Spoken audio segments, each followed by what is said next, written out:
정말 기뻐야 할 순간인데 저 스스로 정말 가슴을 짓누르는 엄중한 책임감을 주체하지 못하겠습니다. 저 오세훈에게 정말 천금 같은 기회를 주신 만큼 제가 분골쇄신 열심히 뛰어서 대한민국의 심장 서울이 다시 뛰도록, 그리고 대한민국 우리나라도 다시 반드시 설 수 있도록 초석을 마련하는데 최선을 다하겠습니다.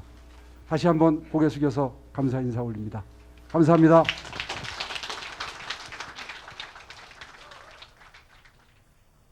네, 오세훈 신임 시장 오늘 아침 바로 서울시에 출근해서 지금 업무를 보고 있는 중이기도 합니다. 그렇다면 왜 이런 결과, 또한 어떻게 보면은 야당의 승리이기도 하지만 여당의 참패이기도 한데 어떻게 해서 이런 결과가 나왔고 여기에 담겨있는 민심은 무엇을 향하고 있는지 하나하나 차근차근 알아보도록 할 텐데, 보시면 아시겠지만 그 여론조사 결과, 물론 여야의 승패뿐만 아니라 어떻게 보면은 그 지지율 격차까지 여론조사에선 비교적 정확하게 맞췄던 것 같습니다. 이번 승리의 배경을 한번 짚어보고자 하면은 야권 단일화로 일단 민심을 끌었고요. 중도층이 여기에 좀 마음을 많이 두게 됐던 것 같습니다. 여기에 서울 부동산과 관련해 오세훈 시장이 또 많이 규제 완화하겠다 이런 얘기를 내놓기도 했는데, 이런 부분에 더불어서 또한 국민의 힘 자체의 승리보단 시민들의 힘, 국민의 힘에 의한 승리다. 즉 여당을 심판한 것이다. 이런 해석도 많이 나오는데 일단 교수님 어떻게 보십니까? 지난 2월 달까지만 하더라도 박영선 당시 예비 후보도 아니었습니다. 박영선 후보가 1위였어요, 지지율요. 네. 그러니까 2달 사이에 커다란 민심의 변화가 있었다. 그럼 2달 사이에 가장 큰 일이 뭐였냐? 윤석열 전 총장의 사퇴, 그 다음에 LH 사태의 촉발입니다. 네. 이 두 가지가 의미하는 바는 대한민국에서 문재인 정부가 가장 아픈 곳으로 여기는 두 가지예요. 하나는 부동산 민심이고요. 또 하나는 공정성에 대한 가치입니다. 그런데 하필 LH 사태가 성난 부동산 민심과 정보를 이용해서 부동산 투기를 했다라고 하는, 그것도 토지 담당자들이, 이런 공정성의 문제가 결합된 이슈였다라는 거예요. 좀 그런 점에서 국민들의 심판은 이번만은 그대로 못 넘어간다. 네. 불과 1년 전에 민주당이 180석 싹쓸이를 했는데 이번에는 민주당이 서울 25개 구를 갖다가 전패를 했습니다.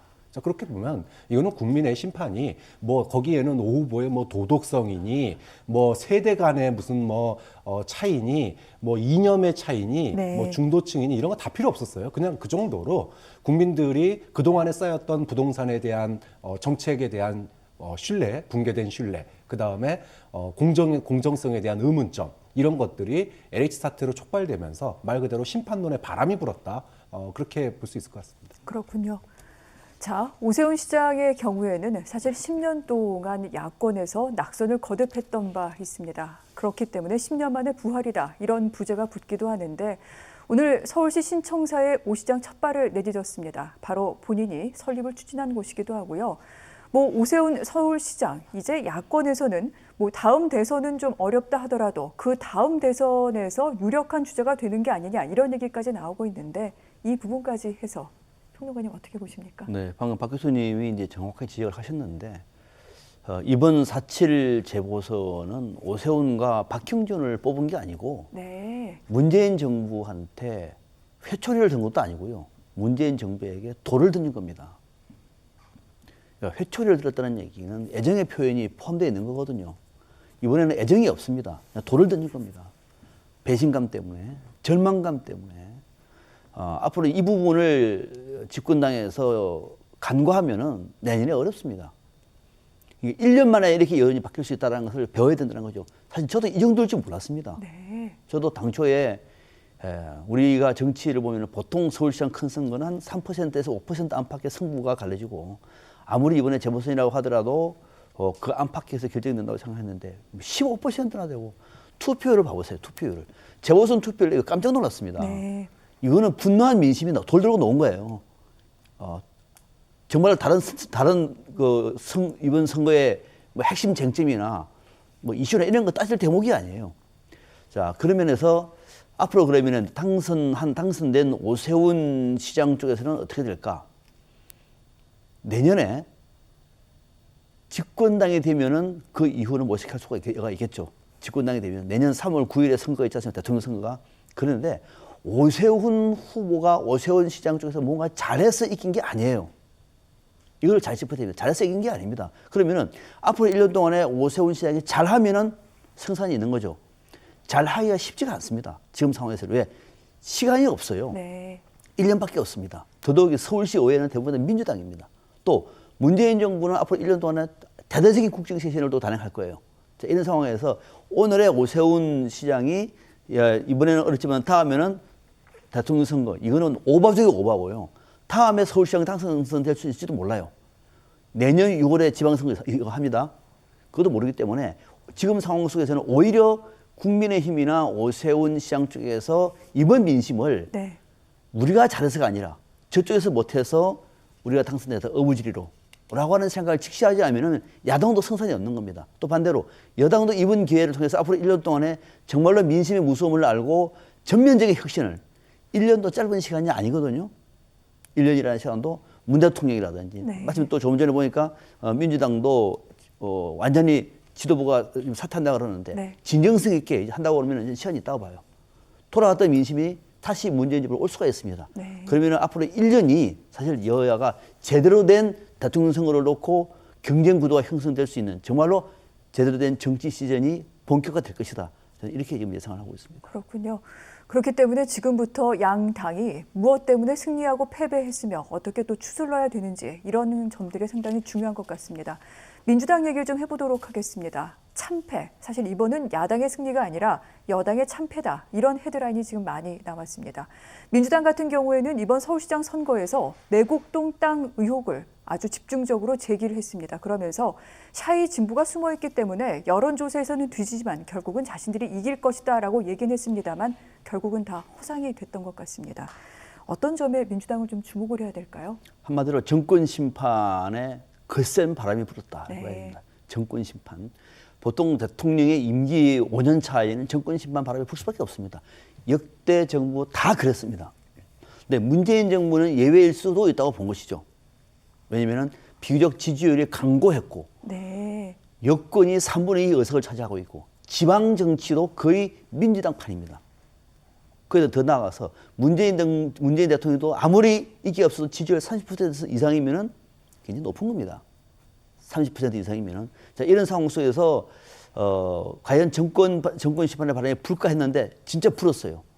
지난 총선에서 민주당 압승하고 난 다음에 1년 만입니다. 그러면 그 1년 사이에 어떤 변화가 있었느냐 하면은 문재인 정부의 자충수, 자뻑, 오만, 부동산 문제에 대한 배신감 이런 것들이 한꺼번에 쏟아져 나왔어요. 한꺼번에.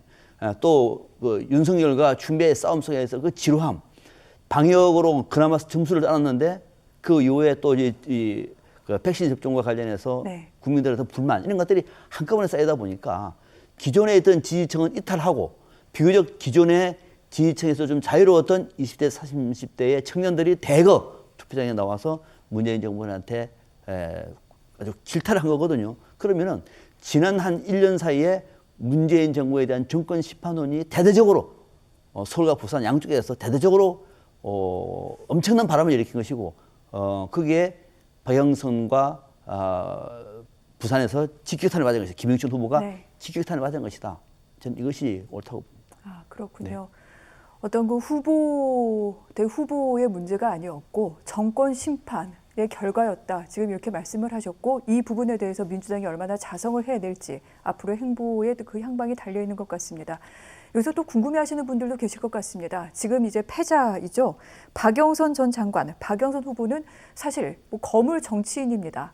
뭐 사선 의원을 지냈고요. 여당 원내대표의 중기부 장관 출신인데 그런데 앞으로의 정치 행보는 그럼 어떻게 가져갈 것인지 이 부분도 또 궁금해하시는 분들이 계실 것 같아요.